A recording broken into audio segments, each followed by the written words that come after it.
So, Bob, we have a bunch of emails about preoccupied attachment and borderline and other kinds of things. And I grouped them together from the patrons, and I thought we would read them on the air and answer them. What do you say, Bob? Let's read them. This is the Psychology in Seattle podcast. I'm your host, Dr. Kirk Honda. I'm a therapist and a professor. Who are you, Bob? I am Bob. I'm your friend from graduate school, a therapist in practice here in Seattle. Yeah. So before we get into things, just major trigger warning, as with all of our episodes, we get into various different difficult topics. So be warned. And if we get into an issue that you think, this might trigger me, I would recommend turning it off. So, okay. Upper tier patron Joyce from Los Angeles, she says, Does a path to recovery from borderline personality disorder have to begin as a solitary journey? I often get the impression that in order to be a secure adult, one has to be able to establish that secure base within themselves by themselves. Is this born from Western idealization of independence?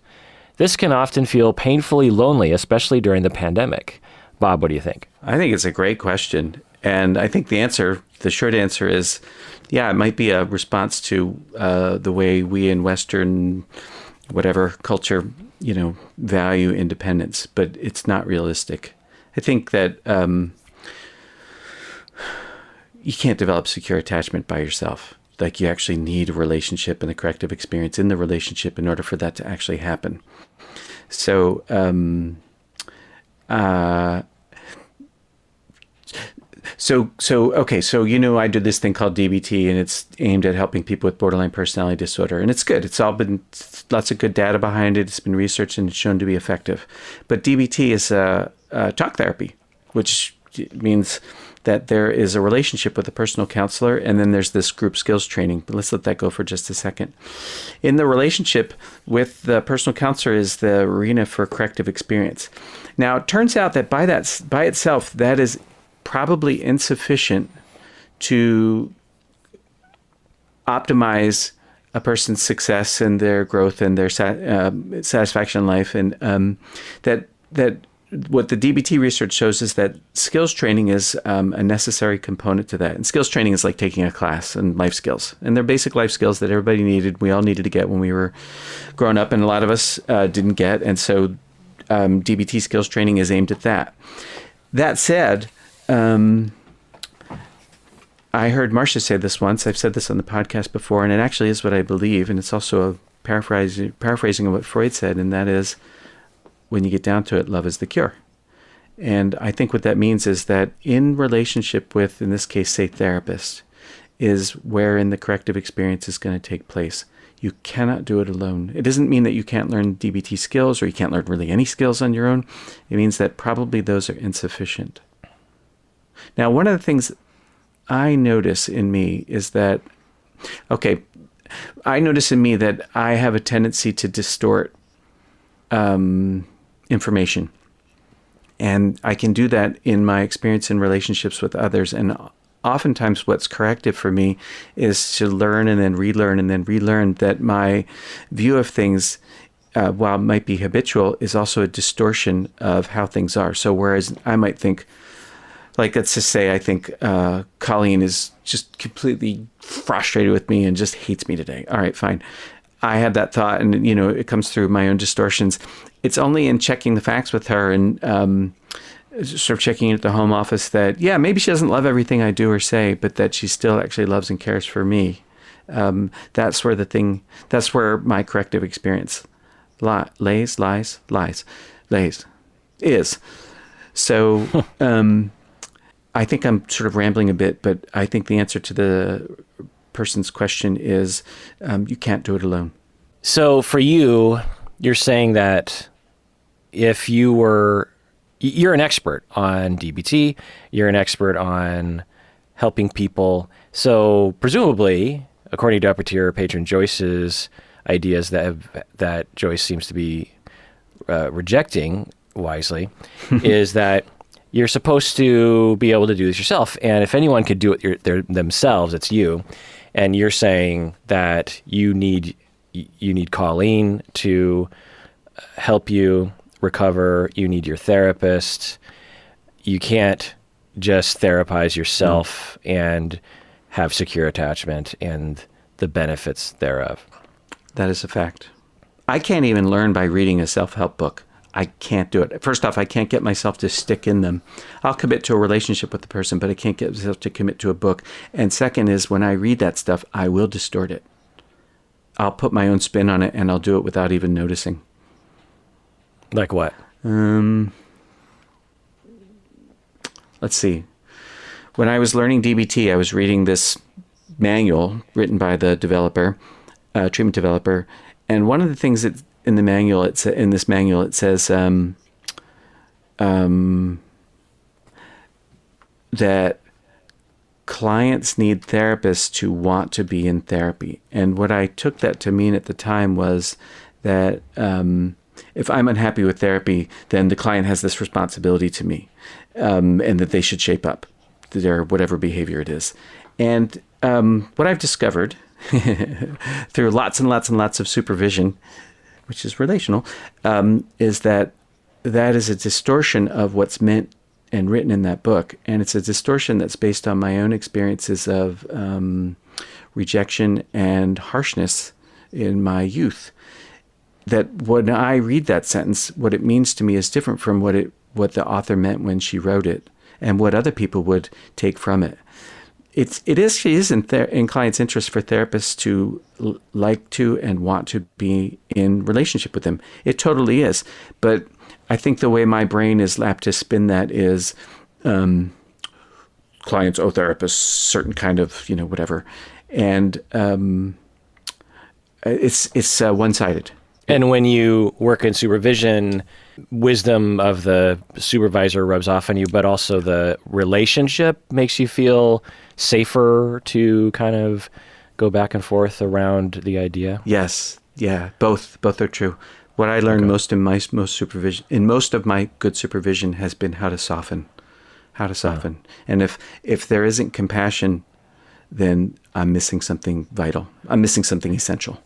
Right. So without supervision, you might have the idea of softening. You'd say, I need to soften, but the reactivity and isolation would distort your thinking, and you would land on a overly harsh mindset and behavior and feel like, well, yeah, this is right. And I have all the clinical justifications thereof. I'm very knowledgeable. I've read all the things. And similarly in self-help, if you're just reading a self-help book, or you're just trying to establish a quote unquote secure base by yourself, is actually is a contradiction, but that you would distort many of the principles.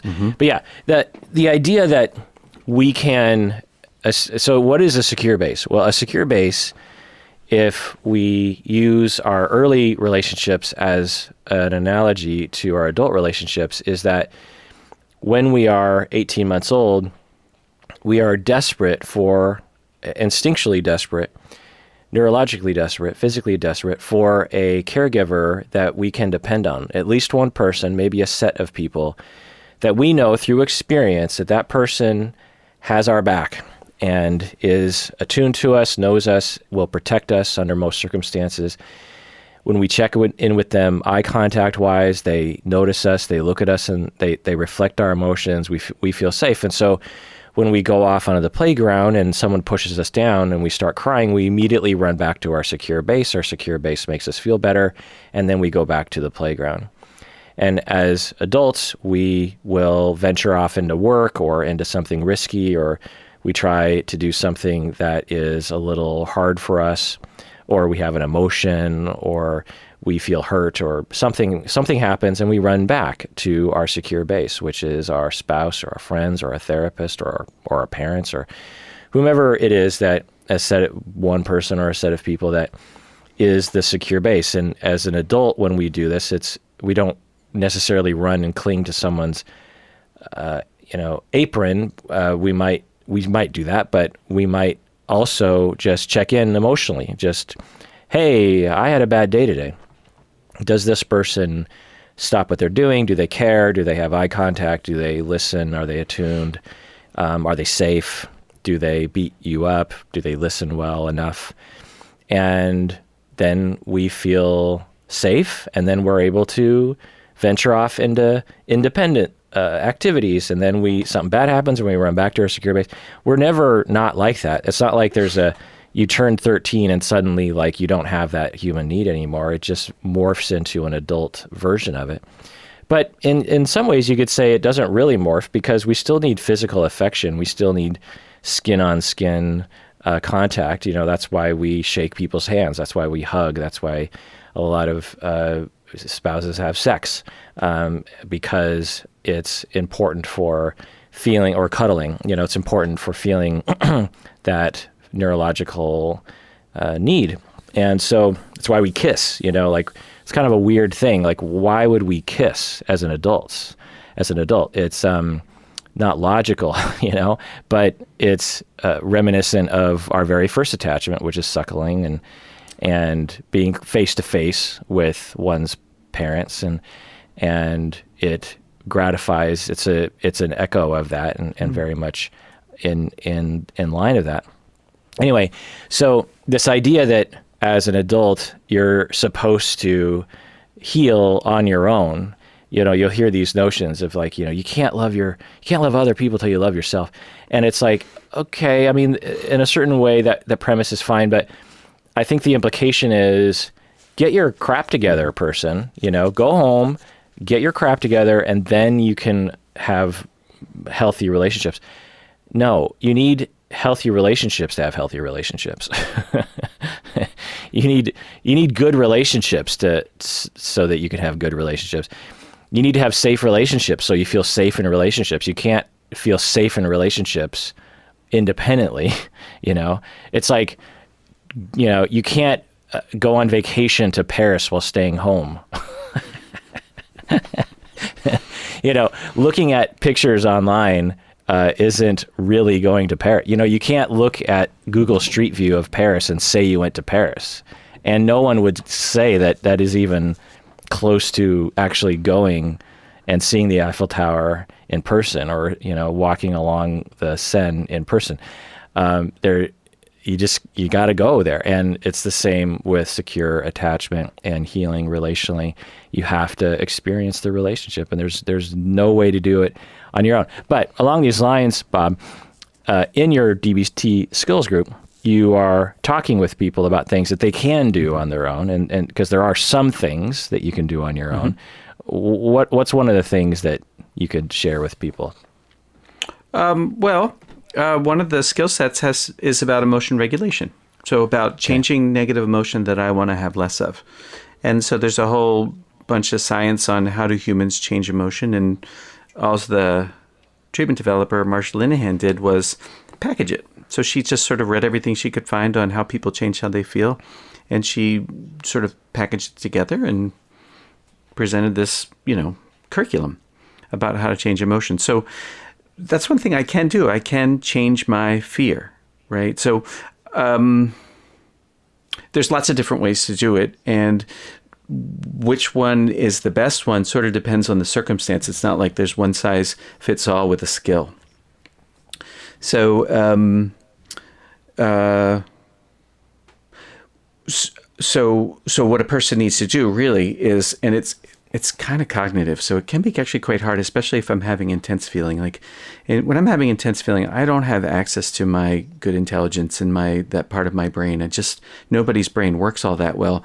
So everything I'll say about this is true, and it's also very hard to do because once emotions get going, they actually want to keep going. Emotions will organize thoughts and behavior around them, and those thoughts and behavior will become fuel for more emotion, and you go around in a loop. That's what a mood is. So everything that I teach my students is factually true and correct, and will capture what needs done, but won't necessarily help a person with wanting to do it, which is actually why I think it's important to learn skills in a class, because we're sort of pulling each other along and we're chipping away at old habits and patterns and encouraging one another as we try on new things. So, just naming an emotion itself is an emotion regulation skill. So literally just putting words to, this is what I'm feeling. And might be the words I use are feeling words, like I have anger, or I feel sad, or shame is upon me, or it might be more granular, like I have this urge to put my eyes down on the ground, or to freeze, or to walk away, or I've got this tightness in my chest, or these butterflies in my stomach, or I feel like I want to puke, or whatever.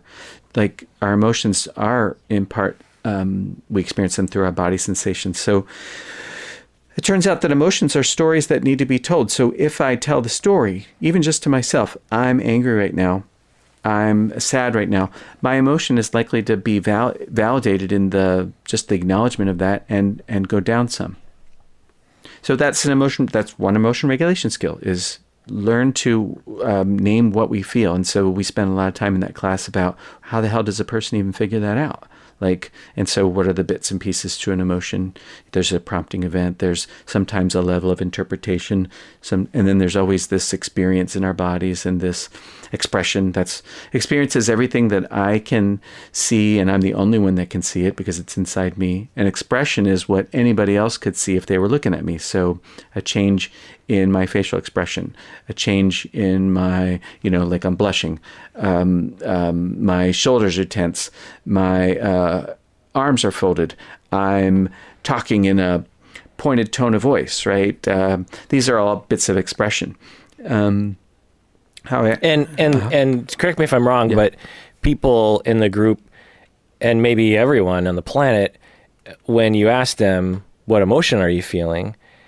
It's maybe particularly hard for the people in the group to even know how to answer that question all the time, unless it's something really beyond a threshold of like, I'm really angry right now. Right. But if it's mild anger, or mild hurt, or moderate anxiety about losing someone or something, there is a lot of indications that aren't being noticed, or were denied, or were oppressed or suppressed by the individual because it was too hard to acknowledge those feelings when they were young, or no one was there to reflect their feelings. And so, because the idea of just like, what are you feeling right now? We have this notion that everyone knows how they feel, but that's not the case. It's not the case.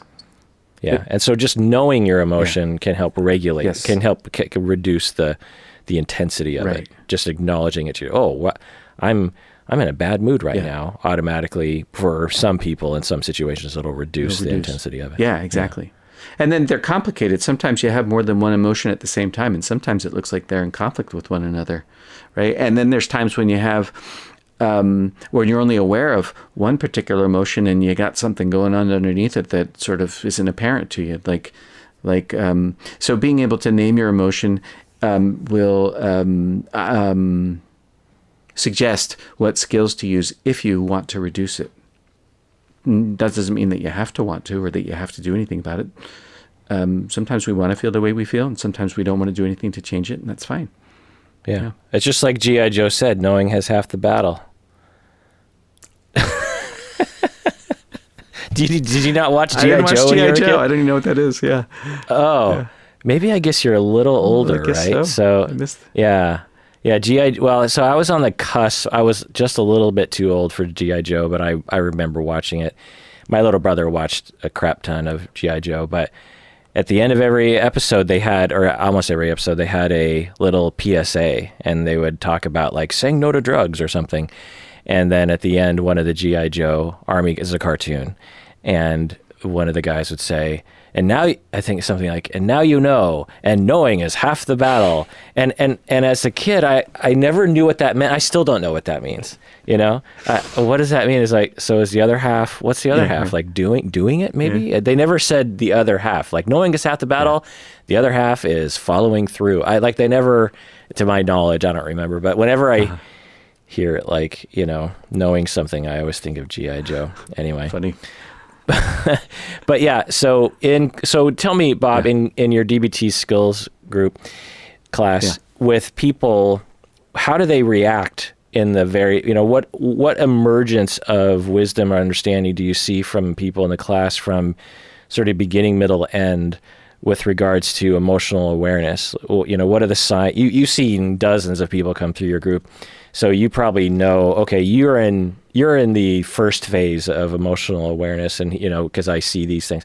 Oh, you're in the middle phase. Okay, you're in the late phase. What does that look like?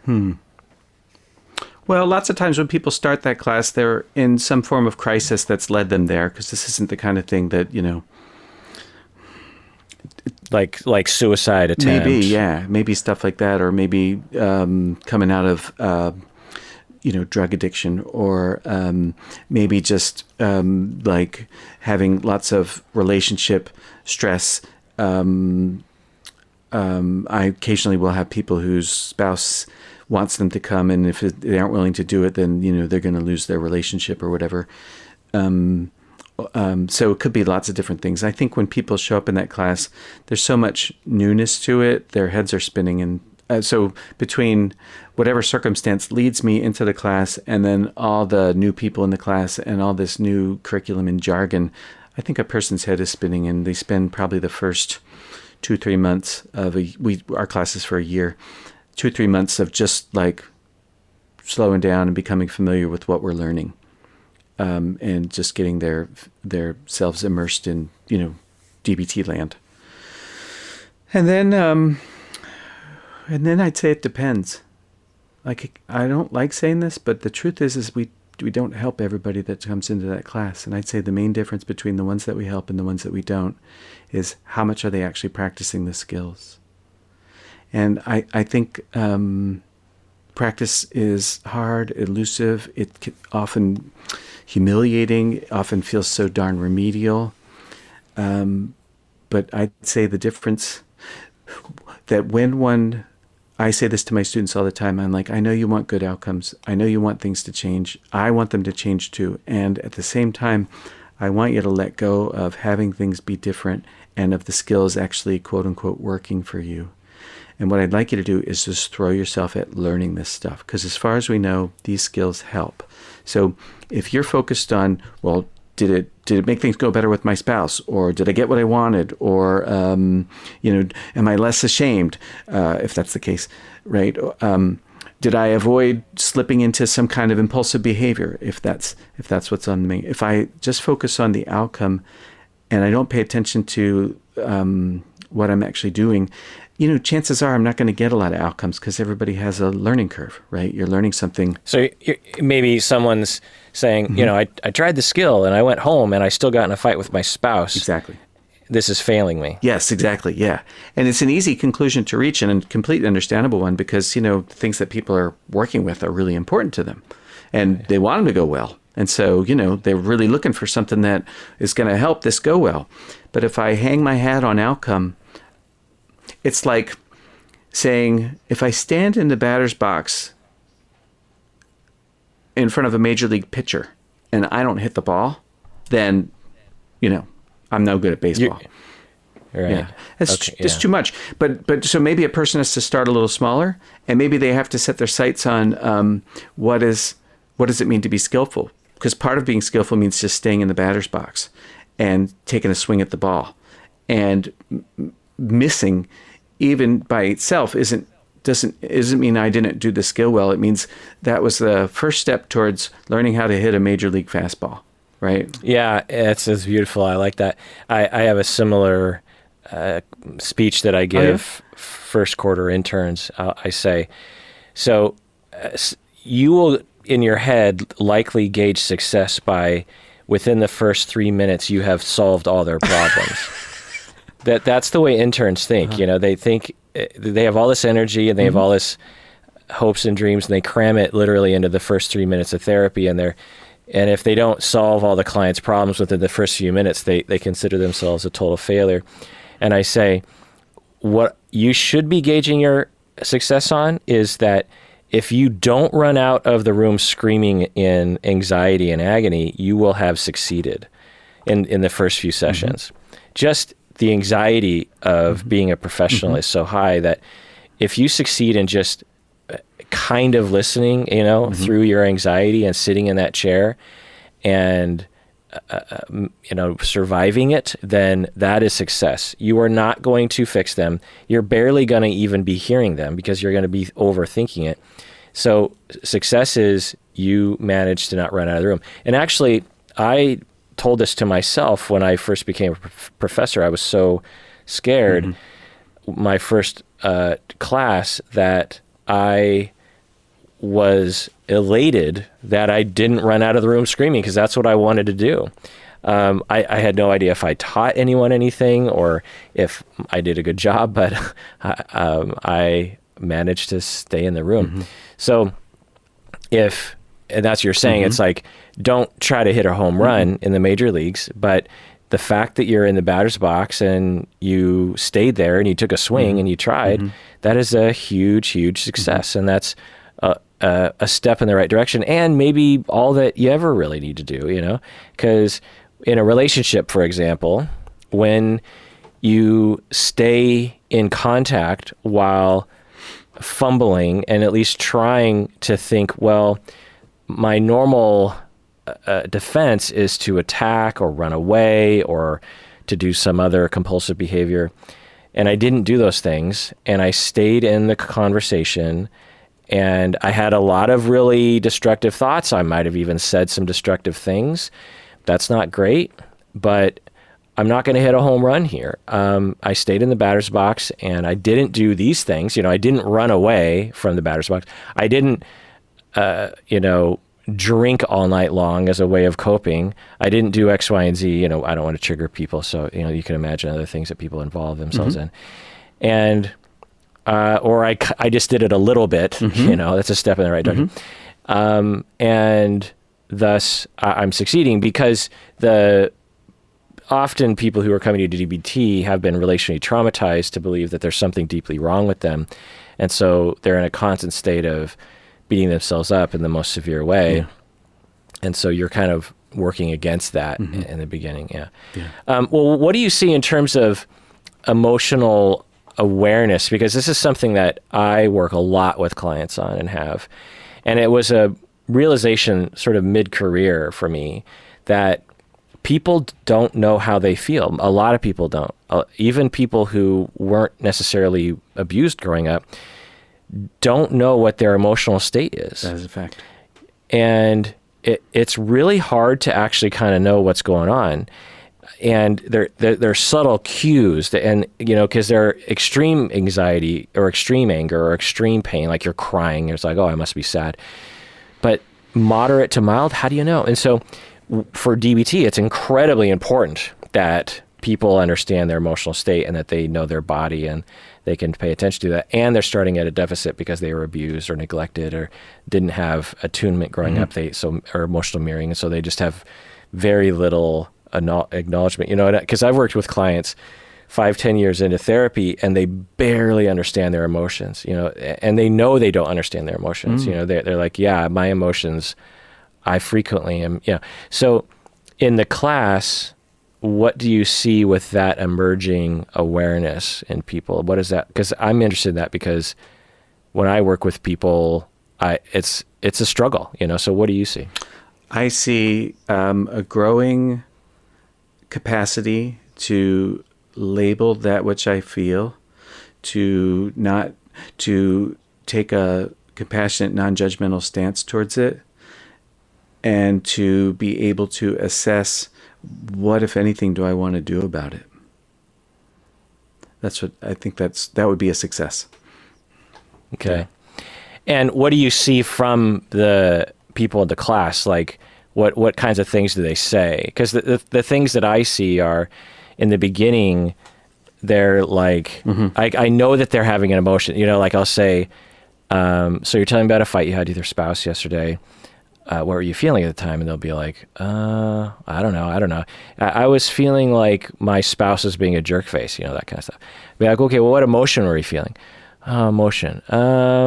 Well, it was just a really, really stupid conversation, because I kept saying, the question that, for a second, they kind of check in with their emotions, but there's nothing there that they can detect. There's something there, but they can't detect it.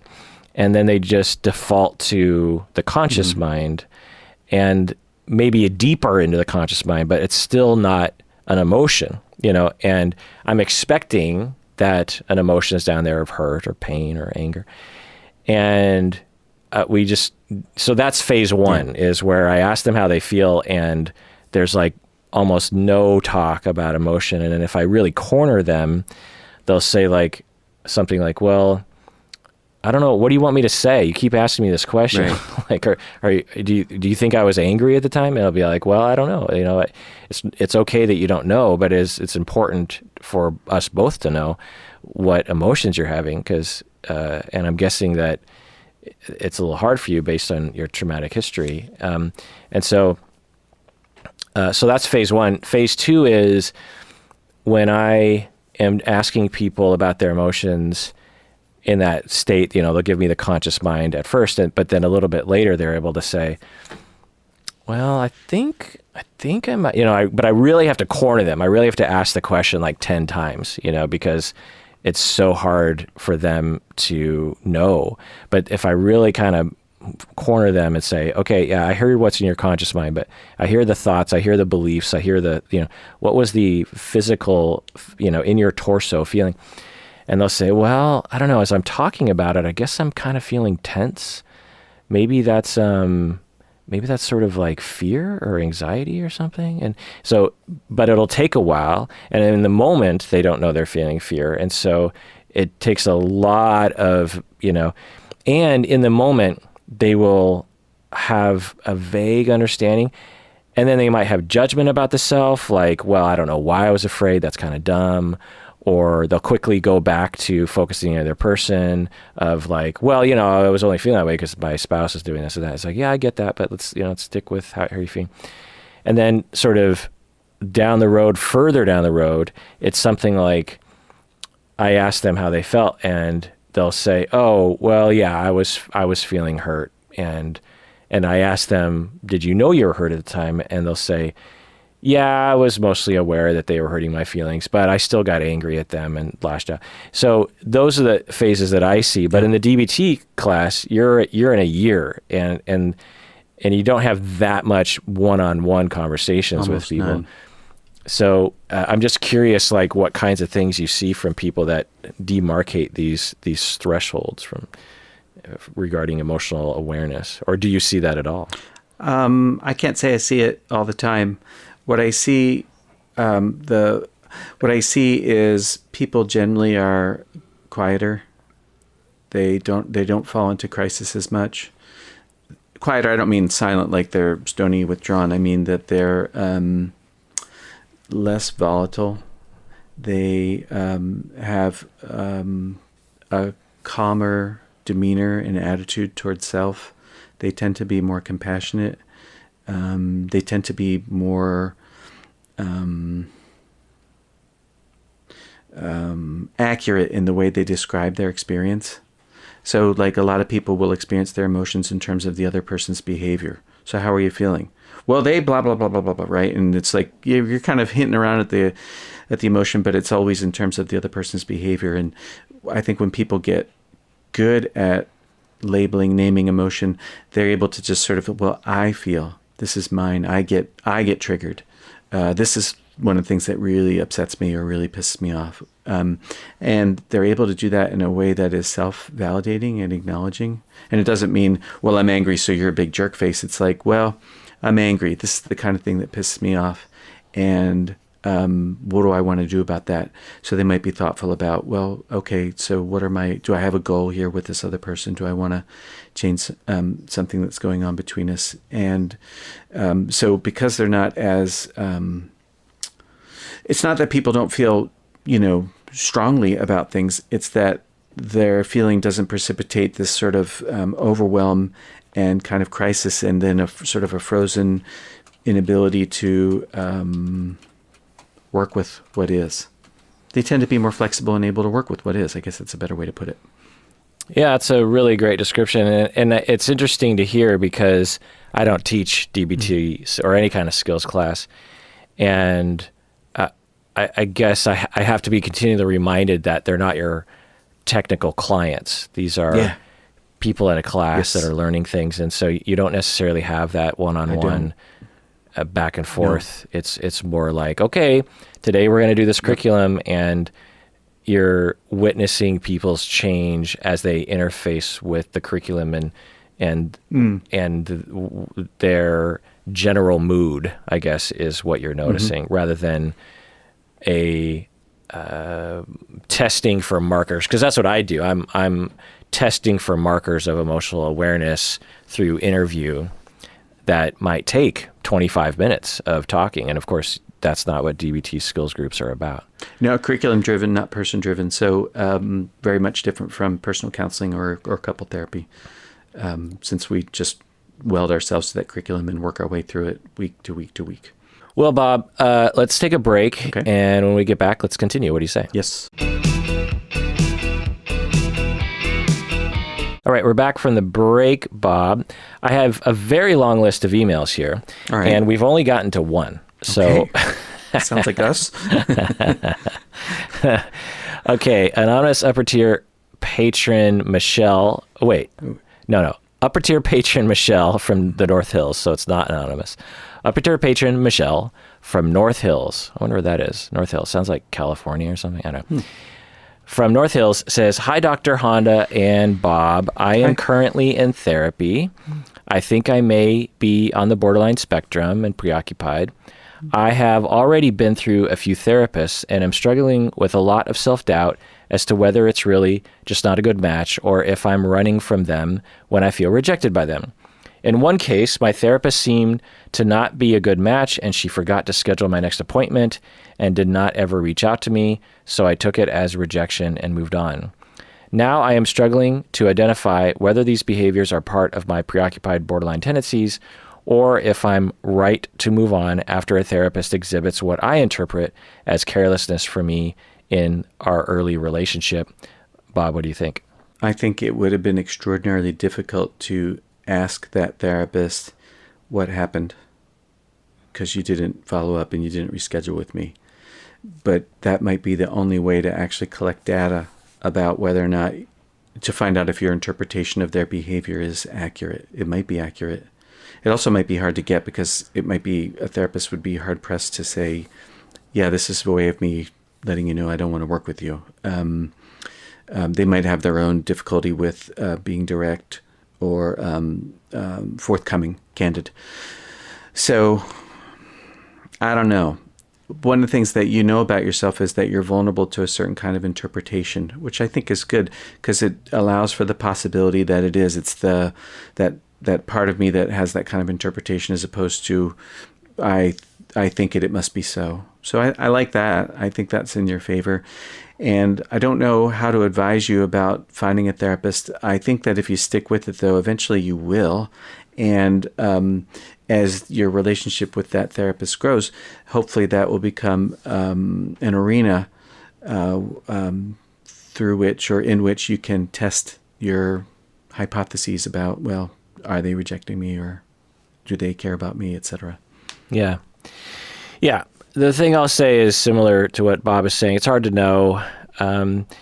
You're saying that you've been through a number of therapists and you have felt like it wasn't working out fairly early on. You felt hurt by them, and then you are moving on to a different therapist.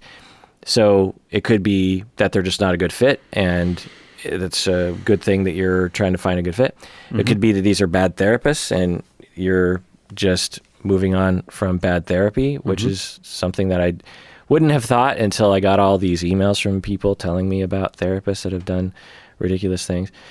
Or it could be your disorganized attachment, borderline preoccupied issue.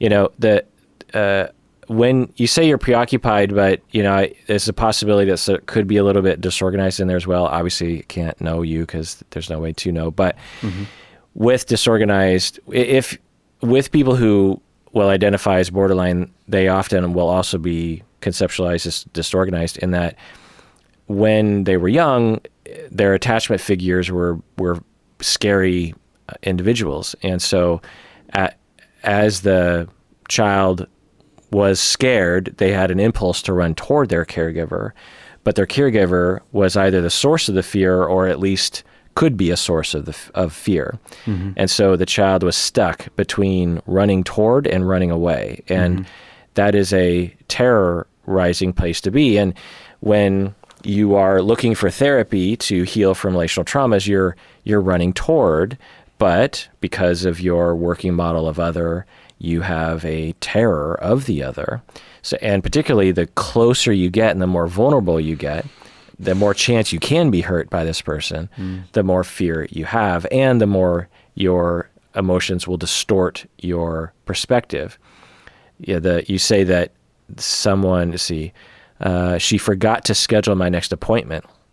Well, it's possible, I don't know, but it's hard to know what that means, like maybe that's actually what happened, but it's also possible that you're narrativizing that in a way that is rejecting of you. You're seeing the therapist as like either neglectful or just didn't care about you, when the therapist, like, I have no idea, obviously, Michelle, but there's a chance that, sometimes when I meet with people in the beginning of therapy, I will really give the client a chance to terminate with me, because I don't want to pressure them into. So sometimes at the end of sessions, I will say something like, in the beginning, I'll say something like, so would you like to make an appointment, or would you like to think about it? I'll say something like that.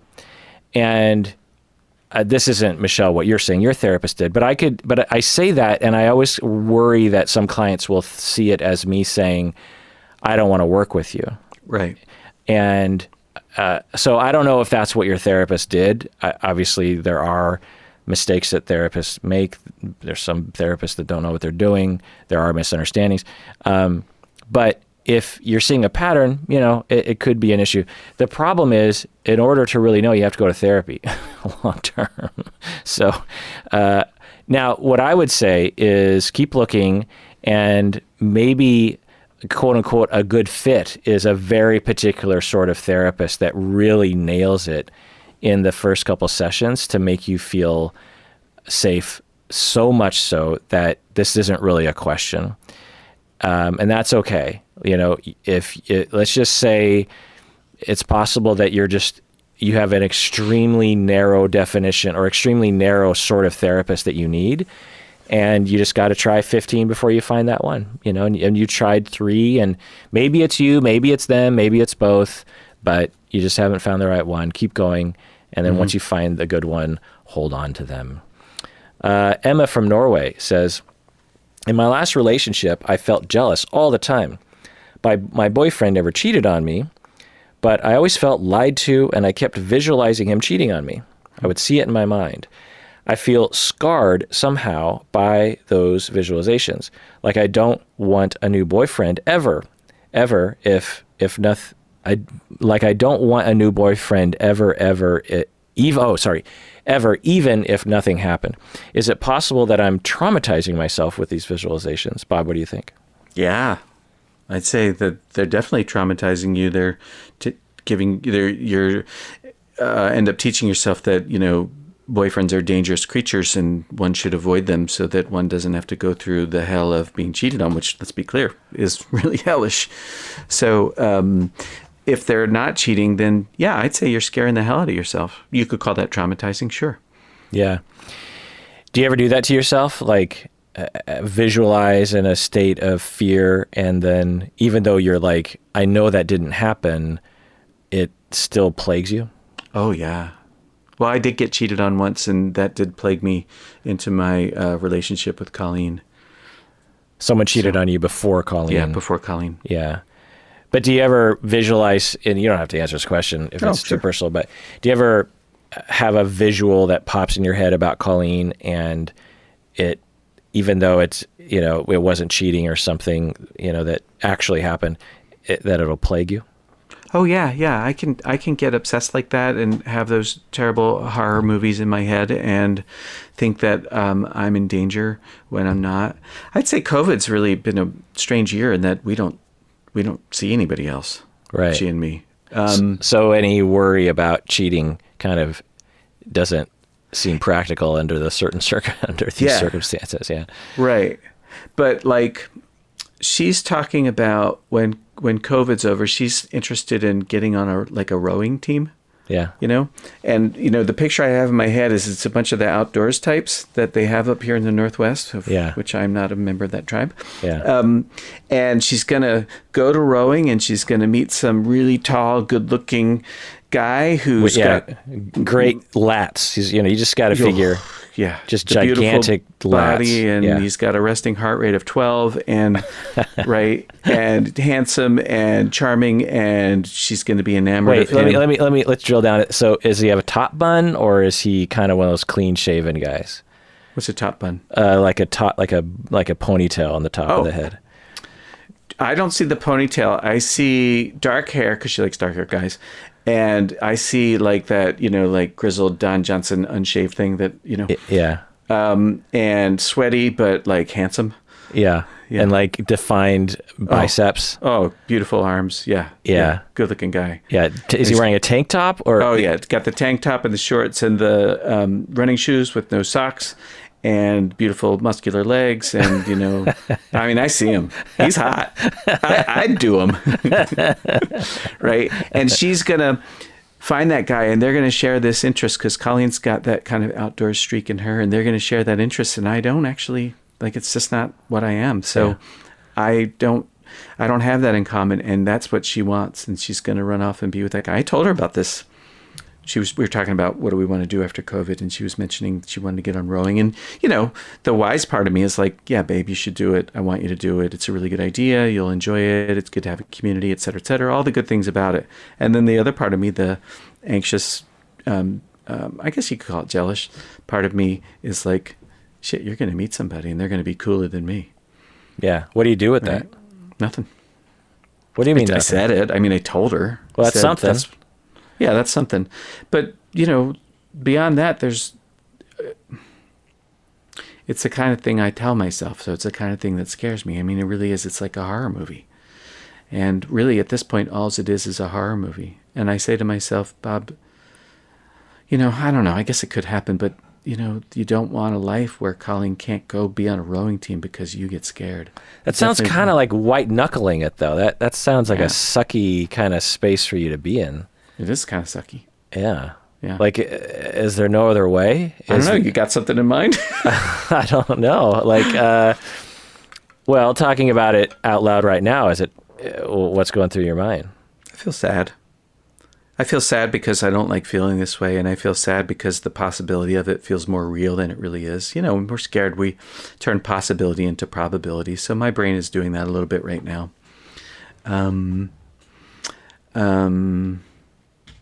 I guess, all right. I guess what I'm thinking is what I need some reassurance, babe, that if you find somebody and they're really beautiful and you find yourself attracted, that you'll talk to me about it before you do anything, and that we'll have a shot at whatever it is that's unfulfilled in you, that maybe we can find a way to fulfill it so that you don't have to leave in order to get your need met. I guess I could say that. It sounds kind of dire, doesn't it?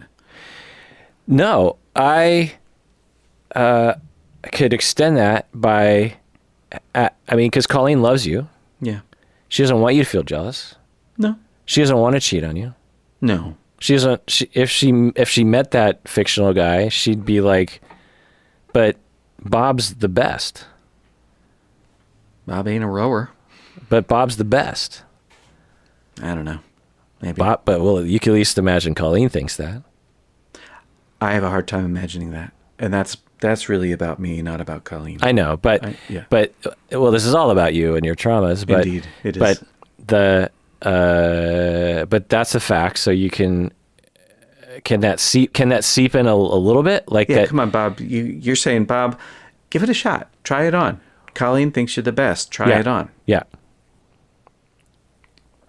There is within me 92% unwillingness to entertain that, and 8% that gives me relief. Yeah, so it's in there. It's getting in. That's success. Yeah. So she doesn't want to cheat on you because you're the best. She doesn't want to cheat on me because I'm the best. She doesn't like dark-haired lat. I always want to focus on the lats because when you're doing rowing, isn't there a lot of lats? Get the lats, man. Yeah, the lats man. That's his name. She your bestness eclipse lats man. Your bestness muscles are bigger than his lats. Mm-hmm. And she doesn't want to threaten that. She doesn't want to leave that. that, her love for you isn't so tenuous that just coming across an attractive man, it's not going to just snap the thread that was holding this whole thing together. Right. Like it's strong. That's my horror movie. Yeah. Do you know when Colleen and I met? We met on one of the dating apps, right? They didn't have apps back then; they had websites. We met on one of the websites, and like all people do, we were both dating other people or whatever. And she had met this guy, and she had gone on a couple dates with him, and had known him for a couple of weeks. And she met me around the same time. And at some point, a person comes to the crossroads where they decide, well, do I want to pursue this one or that one? And she said, on paper, I like these things and you like those things. On paper, that guy was in some ways a better match for me, but I don't regret choosing you. And I said to her, that's the first time anybody ever chose me over somebody else they were dating. I've had the other experience where they say, well, blah, blah, blah, I met somebody and I'm going to go pursue that. But never heard somebody say, yeah, I had a choice and I chose you. That was really nice. And then she went on a hike with him, and the boots that she was wearing were a problem, and so her big toenail fell off. Oh, it fell off? Yeah. Yeah, well, I mean, it took a while, but yeah, it came off. That happened to me. Yeah. Because a bully actually stomped on my foot for no reason. Good. And my foot it was during the mid-'80s when guys weren't wearing socks because we all thought we lived in California, even though we lived in Seattle. And also penny loafers were really, and Sperry boat shoes, like from Risky Business with Tom Cruise. Tom Cruise, yeah. And he stomped on my foot and pushed me down. And I was like, I didn't even know the guy. And then when I got home and my foot thawed out, my toenail came right off. Damn. I ran into him at Dante's, the bar. Holy cow, Dante's. Yeah, when we were in college. Wow. And I confronted him, and I thought we were going to get in a fight because I was like, because he was bigger, he's a lot older when I was a kid. Yeah. And I was just like, okay, let's, now that I'm, your size, let's make this happen. And he just looked down at his feet and his friends who were friends with him back then. And I recognized the whole crew. Mm-hmm. They all just looked at him because I was like, do you know what you did? And I'm sort of like, provoking him, and the friends were like, you did what to this guy? Like, why did you do that to him? And he just looked down at the ground, and I was like, this didn't go how I thought it was going to go. And I just sort of, it was nice reminiscing, and I just turned around, walked away. But another thing, Bob, so you recall this very early story from how long, 18 years ago? How long was that? Oh, it'd be 16 years, May. 16 years ago, as some kind of reassurance. You got to have some stories today. You need stories now. An update, huh? So you need like her to come home from rowing and saying, so there's a super hot guy with gigantic lats, lat man, we're going to call him from now on. Uh-huh. He is shit compared to you. He is a moldy pile of poo.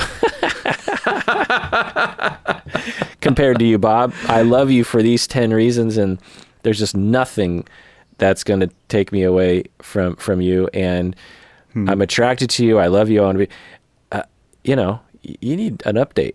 Yeah, you're right. You're right. You could ask for it, and if you did it nicely, she'd probably do it, right?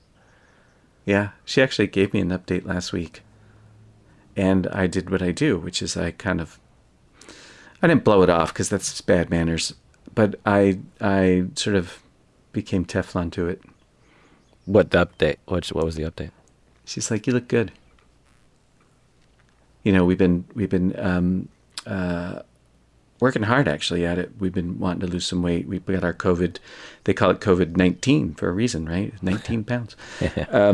And so we've been watching what we eat and trying to get a little bit healthier. And she said to me the other day, you look good. And I don't, that doesn't resonate with my self in the worldview. So I become Teflon to it. I don't say anything and I get a little squirmy inside, but I definitely wasn't taking it in. And it's so automatic that if you and me weren't talking about it, that would just be like the stranger that just brushes by you in the crowd and you never see him again. That would be that comment was. Yeah. And now you and me are slowing down and we're getting to talk about it. And I get to see both my automatic response to that kind of care and interest and, attraction or whatever. And so both see her care and her interest and her attraction and also my response to it. And I kind of feel sad for both of us. Sad for her because there's a pleasure in having your compliment taken by the other. That's definitely, that's half of why people give compliments, is so that it feels good when the other person can receive it. And then sad for me for having such a hard time with something that's, simple, natural, straightforward. Yeah. Yeah. What if you, as she goes out the door to row, you tell her all this? She listens to the podcast, doesn't she? Not often, but sometimes. Well, tell her to listen to this one. Okay. Colleen, I'm going to ask you on behalf of my friend Bob that when you get back and before you leave, that especially when you get back, that you just, reassure the crap out of him. And the 8% of him that is, managed to grow in response to all your corrective experiences with him will soak that in. And it will help and push them to 8.5%.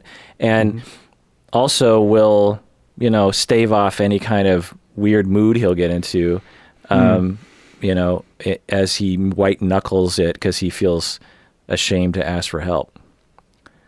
Can you do that, Colleen? You don't have to. I'm just asking as a friend. What do you think she'd say? I think she'd say, yeah. We'll see what happens if she listens to this one, and then what happens. It'd be fun. Yeah. Because I can imagine, I don't know Colleen's way in this way, but I can imagine for some people in her position, it's like, but I'm not, I'm not looking for another man. Mm-hmm. 2, I don't feel attractive to people. Like, who does he think I am? Does he think that people want to be with? A lot of people are walking around with real low self-esteem about, like, I don't think that's even on the table. I'm not even thinking about that. 3, I'm old. I'm in a relationship. I'm beyond that phase of life. Like, that just doesn't cross my mind. I'm just trying to make friends. I really 99% of me is focused on just not making a fool out of myself. There's really nothing beyond that. I'm not on the prowl. 4, I really love my spouse, and yeah, if going rowing is somehow going to cause me to cheat, like I would have cheated a long time ago. I don't want to cheat. I don't want to be with anyone else. I like where I'm at. It's complicated to go down those roads. I don't want to lose my partner. If anything, I'm worried that when I'm rowing, my partner's going to be cheating on me because I'm not going to be home watching him all the time. That I think that's normally what is happening. And so the idea of like, wait, so you're that worried about that with me? Like, why are you worried about that with me? Why would you worry about that? And because we suppress it and we keep it underground and we let it fester and we shame ourselves. And I think jealousy is extremely normal. Yeah. And in the olden days, we were all sort of quarantined because our tribe was 35 people and our spouse was never out of our eyesight. And so the way our world works today, especially with devices, your partner could be cheating on you while they're sitting right next to you at the movie theater.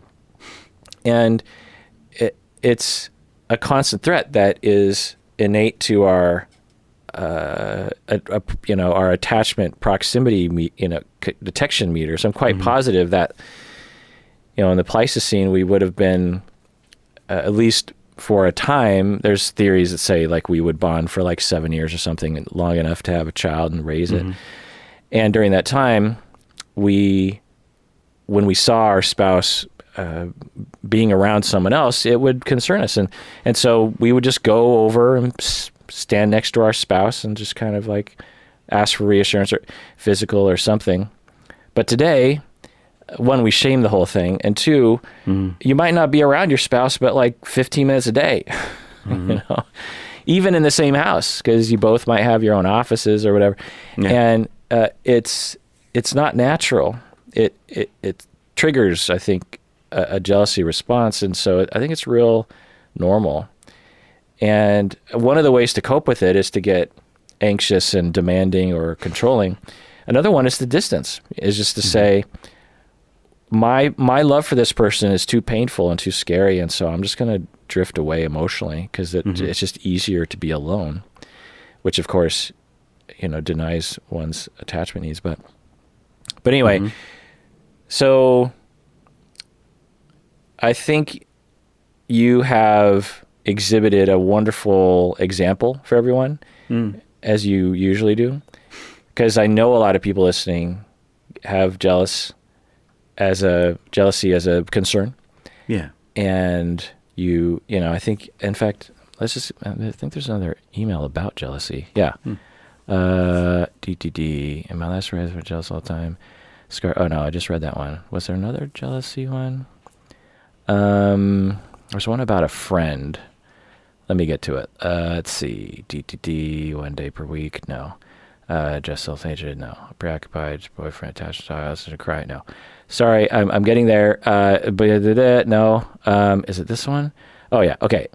So it's the next one. So one more email and then we'll adjourn. Anonymous patron from Korea says, I have been dating my boyfriend for 4 months. His best friend is a girl. They have been best friends for over 18 years. Also, my ex-boyfriend, my previous boyfriend, cheated on me with his friend, and ever since I've been traumatized, and whenever I find out that the man that I'm interested in has a very close girlfriend, I get real scared. When I told him my feelings, he told her that they should stop talking to each other, my boyfriend and his friend. The friend understood this, and they haven't been talking at all. I feel guilty about this, though. Our relationship is great, and I love him. However, sometimes these thoughts of jealousy pop up to my mind, especially when he's asleep and not talking to me. No matter how many times I sleep with him, I'll never be able to get to know him as she did, the best friend. I get extremely jealous and mad. I really hate myself for doing this. I really want these thoughts to go away, and I really hope this doesn't ruin our relationship.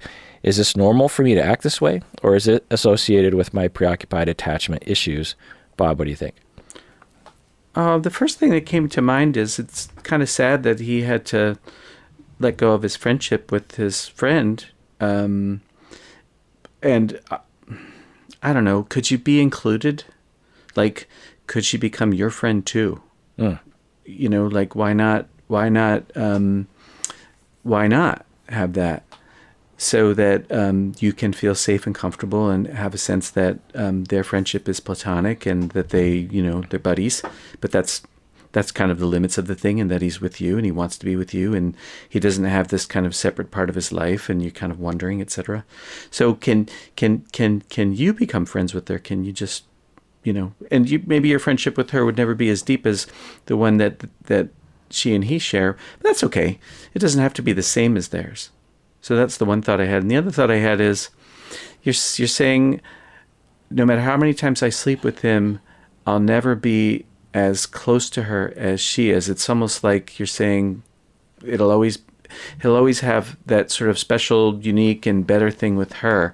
And it sort of negates, well, this guy loves me so much that he actually ended his friendship with his best friend so that he could maintain his relationship with me because he wants me and he wants me to feel good. And that's pretty special. Like, you must be special to him in order for him to be willing to do that. And my guess is that over time, as you guys grow together, that maybe what you have won't look like what he shares with his other friend, because whose friendships are like... Relationships always have their own uniquenesses, their own bits to them that are sort of their own magic. And maybe for you and him, there'll be some magic around what you guys share. And something worth being jealous of. Like maybe she'll look at that and say, the friend will look at that and say, wow, you guys sure are lucky. Look at this beautiful thing that you have. Yeah. Yeah. Yeah. Yeah. I like that. Becoming friends with her would probably make her feel more secure because she would like her and feel like, oh, I can trust this person. Yeah. So there's a number of different things here. And of course we can't know what's going on with you because you're not our client, but Right. You're saying, is this preoccupation? Well, I will tell you that there's a lot of markers, and the way this works is that when you're being raised by inconsistent parenting, you learn, unless I game the system, I'm not going to get my needs met. And one of the ways you game the system is to neurologically have a constant state of worry, because if you instinctually have a constant state of worry, then that will motivate you to constantly be hypervigilant on, is this person safe? Am I going to get my needs met attachment-wise through this person? That's why we call it preoccupations, because you're preoccupied with attachments, and it's a constant thought. And one of the thoughts that will enter one's mind is this person's going to leave me, this person's going to leave me, this person's going to leave me. And if you it's sort of like if you're walking on a tightrope in the circus, and you start daydreaming about, what you're going to eat for dinner, you might fall off the tightrope, right? Because you're distracted. So if you're going to stay on the tightrope and you're going to survive, you're not going to die, you got to focus. You can't daydream. You can't think about other things. You got to be preoccupied with balance, because it's life or death. And so when you were small, that was the reality. You had to be in a constant state of focus and a constant state of hypervigilance and a constant state of fear. Otherwise, you would lose focus and you would be abandoned. And the problem, though, is that you probably were abandoned anyway, is the thing. And that's the problem. And so as an adult, you retain that neurological reality and that belief system and those schemas. And so there's a constant state of hypervigilance and an assumption that at any moment you can fall to your death if you don't focus on the task at hand, the balance, or the attachment proximity. And so anything that could be a threat is a threat. It's sort of like you're on the tightrope and you see out of the corner of your eye a flag in the, sort of blowing in the wind a little bit more than usual. And you're like, whoa, maybe there's a gust of wind coming this way, and I'm gonna fly off this tightrope.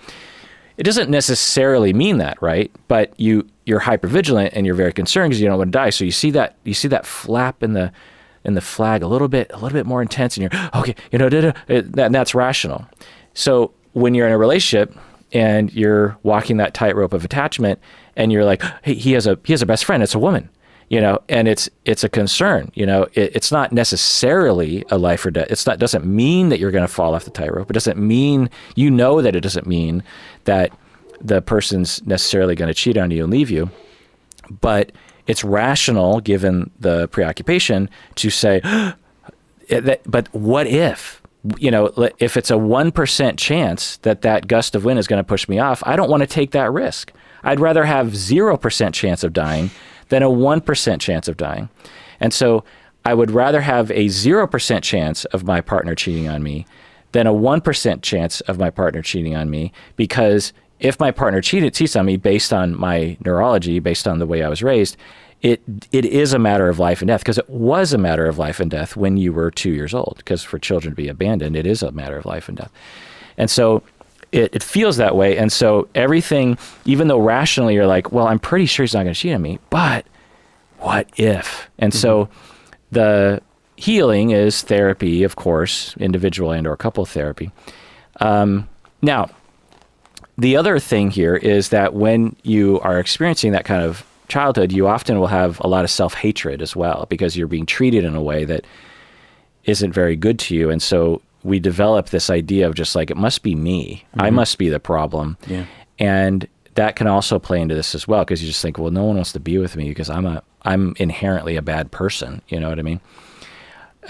So, is it normal? I don't know. It's not uncommon to worry about rejection. It's not uncommon to be jealous, but, and it's not uncommon for people to say, I don't want you to have a best friend that, can threaten our relationship. It's not uncommon to feel that way. but it does have some markers of preoccupation. Of course, you want to talk to your therapist about it. But you do mention something that I've never talked about before, but I have seen in preoccupied individuals, which is, she says here, sometimes these thoughts of jealousy pop up in my mind, especially when he's asleep. Have you ever heard of that before, Bob? No.